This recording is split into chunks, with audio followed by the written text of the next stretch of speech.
Welcome to Changing Higher Ed, a podcast dedicated to helping higher education leaders improve their institutions. With your host, Dr. Drum McNaughton, CEO of The Change Leader, a consultancy that helps higher ed leaders holistically transform their institutions. Learn more at thechangeleader.com. This episode of Changing Higher Ed is sponsored by Perdea Education, a national leader in online student recruitment and enrollment services, providing institutions enrolled students risk-free on a performance-based model with no long-term contract. If your online programs could benefit from incremental online student enrollments, visit PerdeaEducation.com. That's P-E-R-D-I-A education.com. And now, here's your host, Drum McNaughton. Thank you, David. Our guests today are Jay Patel and Steve Ferguson, two finance entrepreneurs who are bringing a unique product to market that will go a long way to eradicating student debt. Jay is the president of Wellbeing, a financial tech firm that's created a vehicle that allows repayment of current and future student debt loans significantly quicker. And Steve is a partner of CFO Particips, a full-services financial consulting firm focused on companies including GE and JCPenney to smaller companies in e-commerce and the higher education sectors. This podcast is a little out of the ordinary for us. We usually focus on other topics, but given the $1.7 trillion in student debt that's out there right now, we thought we'd bring this in as possibly a way to shake things up. Jay, Steve, welcome to the show. Thank you. Thanks for having us on. Oh, it's my pleasure. Looking forward to this, guys. We're going to talk about student debt today and some of the big issues around that. I know this is a big topic for many university presidents because many students are coming out with literally hundreds of thousands of debt, for graduate programs, medical, et cetera. And what we've seen over the past 40 years is the costs of higher education has dramatically increased due to multiple reasons. Prop 13 cuts the state contribution for public higher education, et cetera. And so it's a student debt problem has become, and now this is where you guys excel, especially with some of the products that you've developed. So tell us a little bit about what student debt is now and how it's affecting both universities and students. Steve. Yeah, thank you. So over the years, the Department of Education has increased the amount of Title IV borrowing available to students. Obviously that money is mostly used and goes towards the institutions for the actual payment of tuition, but it's also available for students for cost of housing, other expenses students have while they're attending school.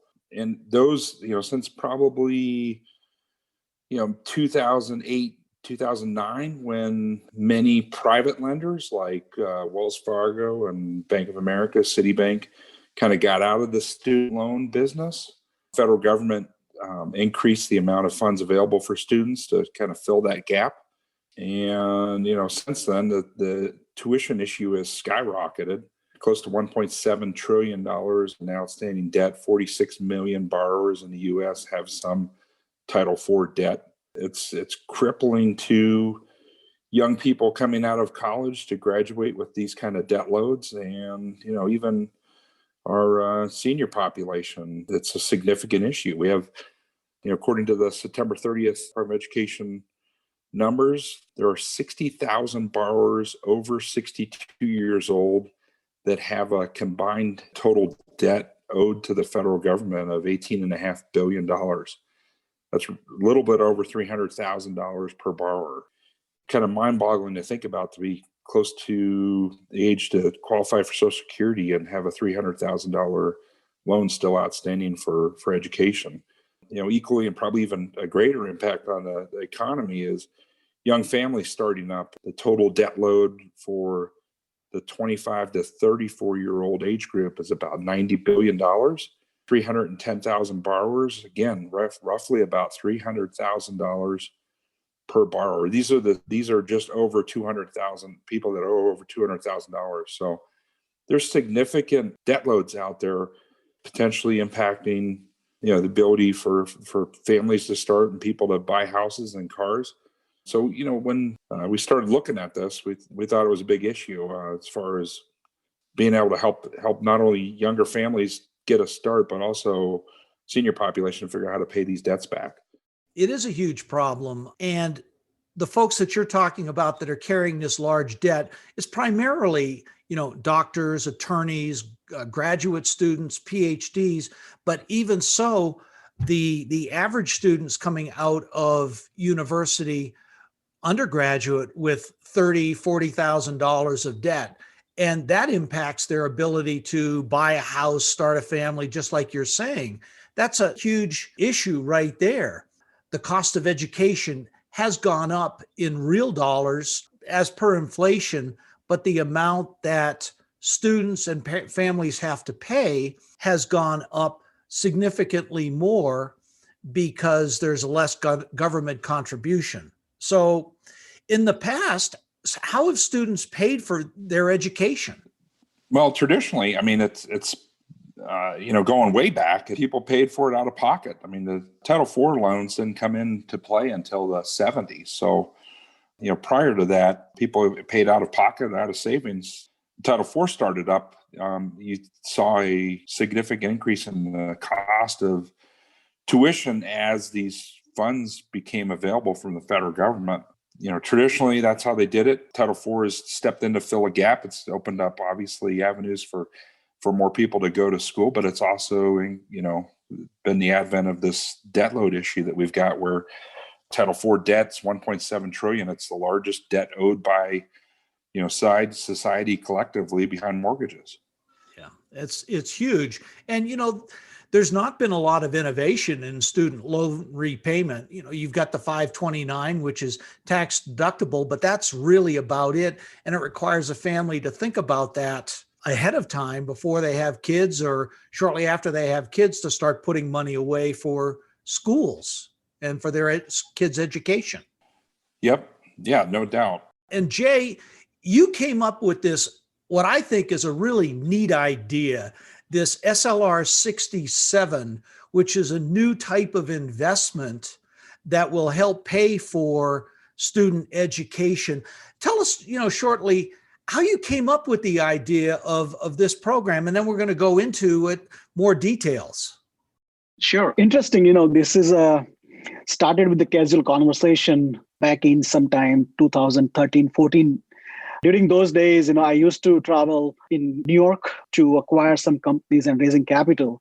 So one of the evening, I had a good opportunity to talk to Wall Street professionals at one of the best restaurant on Park Avenue. It's called Bulls and Bear Steakhouse.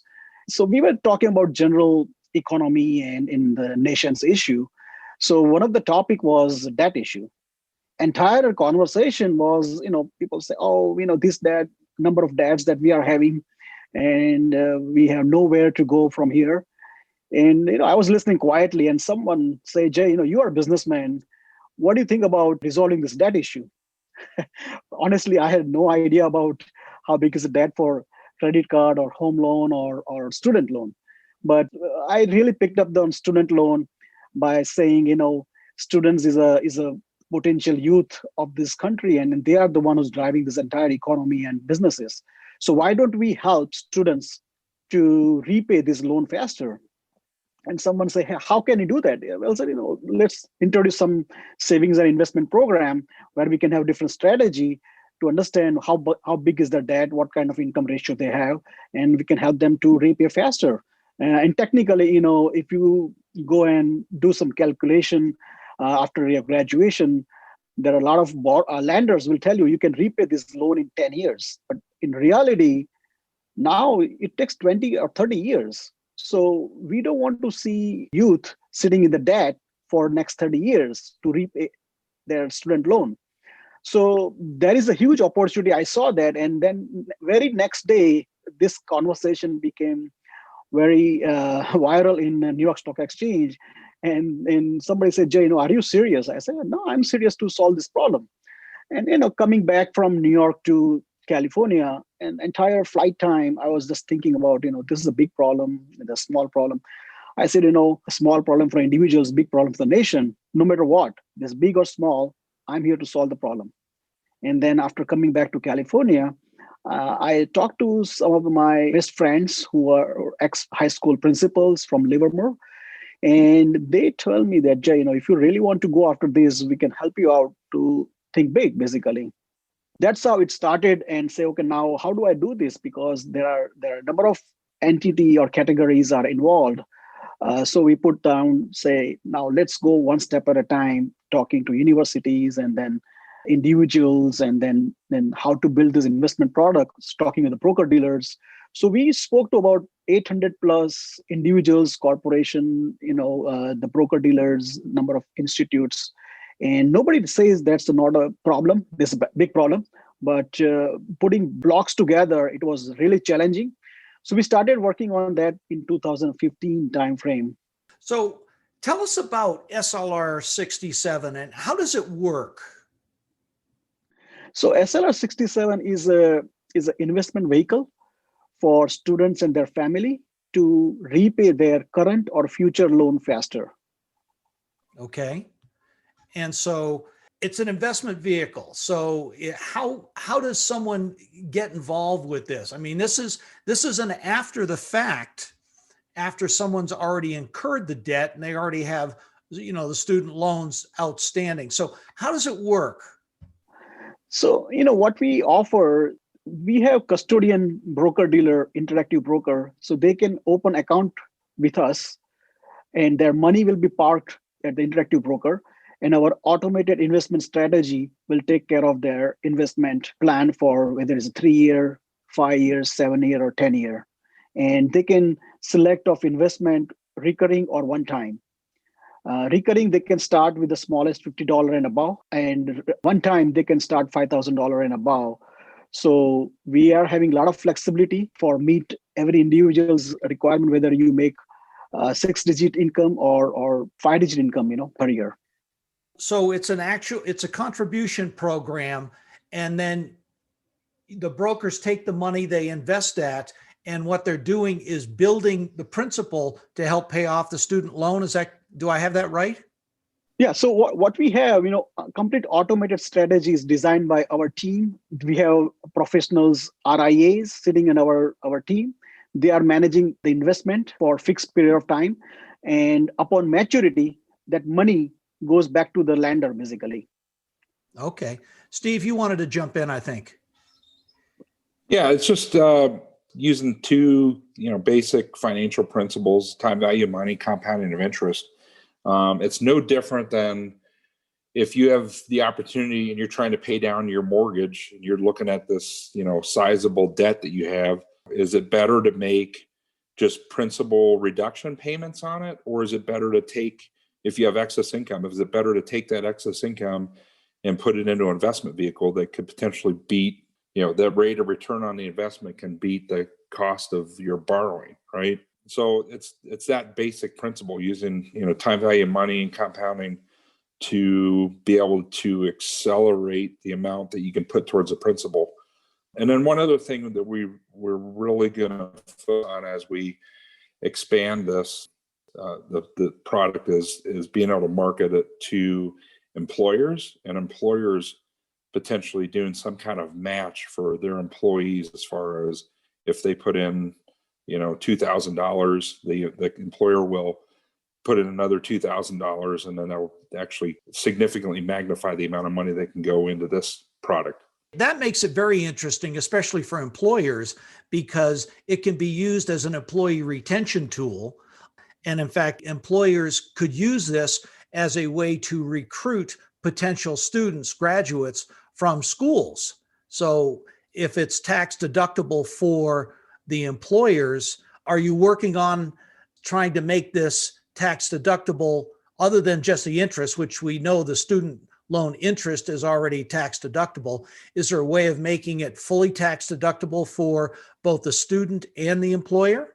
Yeah, I mean, that's the goal down the road. The 529 plan currently has tax deductible status, so any gains on that don't go into your taxable income.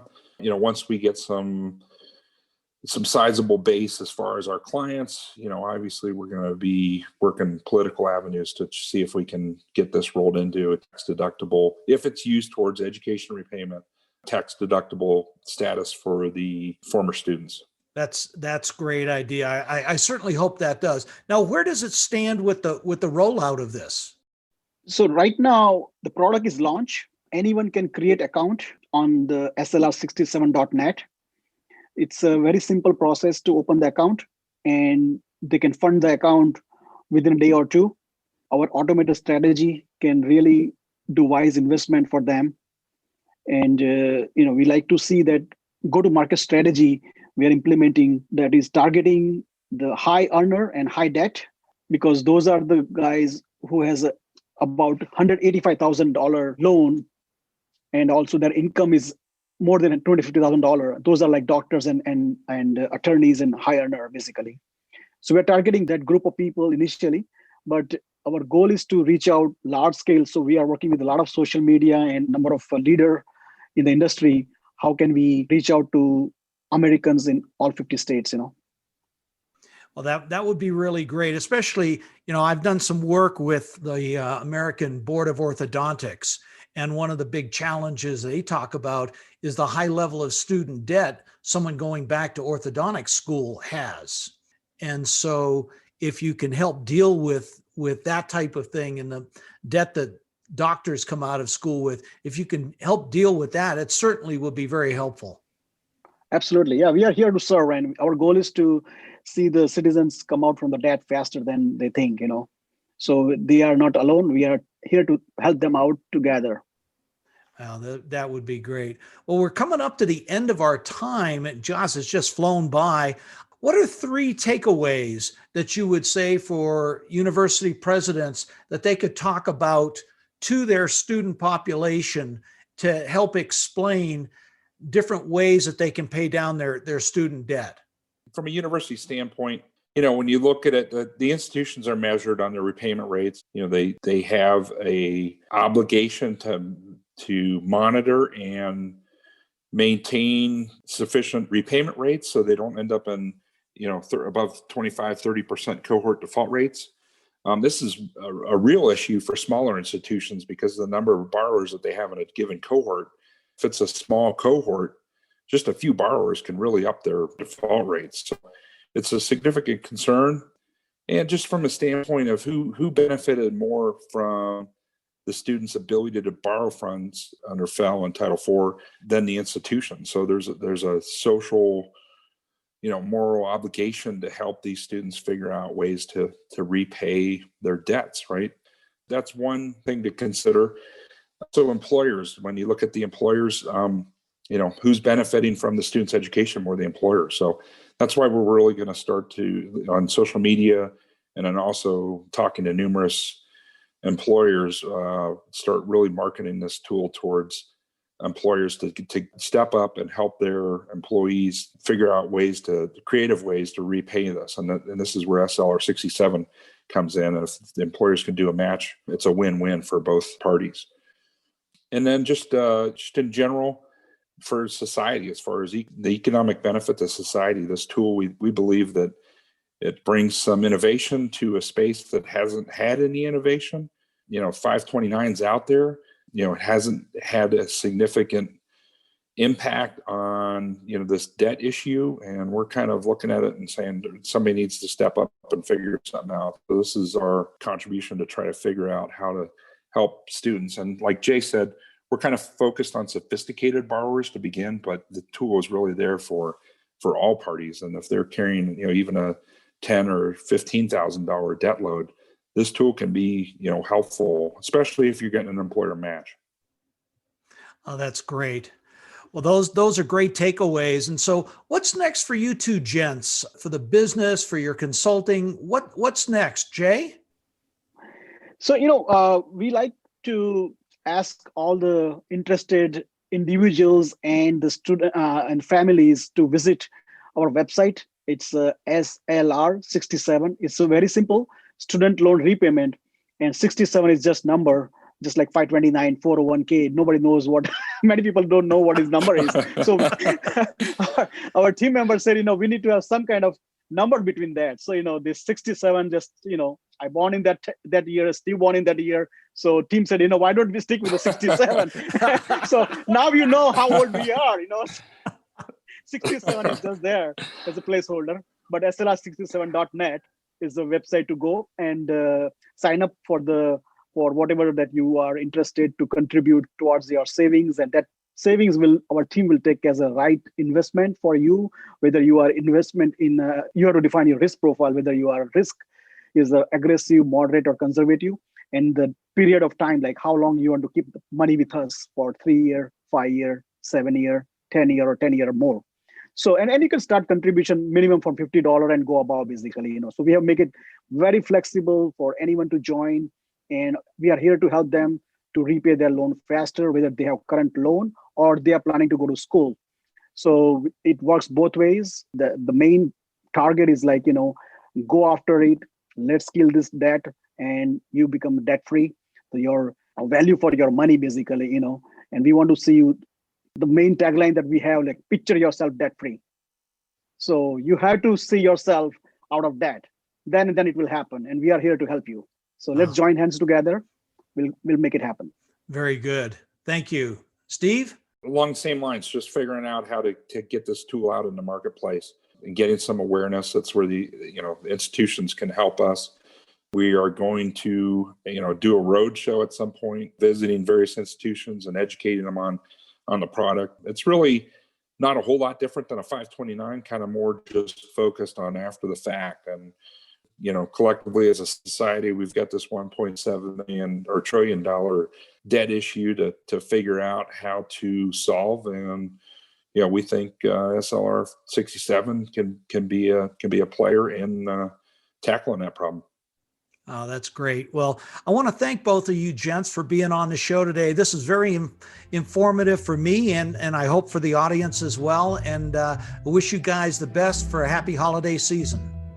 Yeah, thanks, Drum. You as well. Thanks, Drum. Thanks for listening this week, and a special thank you to this week's special guests, Jay Patel and Steve Ferguson, and for their sharing their insights on new ways to solve the student debt crisis. I also want to give a special shout out to our sponsor, Perdea Education. Visit perdeaeducation.com to learn how they can help you grow your online student enrollment through a performance-based model with no risk or long-term contracts to your institution. Changing Higher Ed is a production of The Change Leader, a consultancy committed to transforming higher ed institutions. Find more information about this topic, along with show notes on this episode at changinghighered.com. If you've enjoyed this podcast, please subscribe to the show, and we would also value your honest rating and review. Email any questions, comments, or recommendations for topics or guests to podcast@changinghighered.com. Changing Higher Ed is produced and hosted by Dr. Drum McNaughton, post-production by David L. White.